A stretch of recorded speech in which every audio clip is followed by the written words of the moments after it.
When you start your meeting, to make your Zoom presentation a little bit more professional, you can blur your background.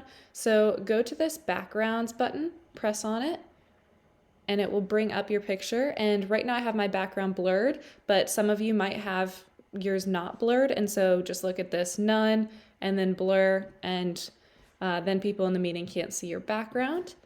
And then when you start the meeting, again, we've got this toolbar here, and I shared with you the information about how to share your screen, information about participants. But some good things to point out is that when you're talking, you probably want your audio and your video to be on. So right now, these strike throughs show that I don't have my audio or video on.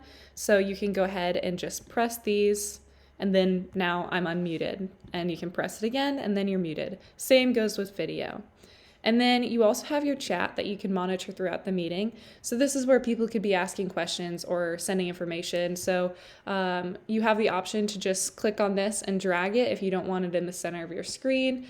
And you can type messages to people in the meeting as well and send that if you want to send information on the chat.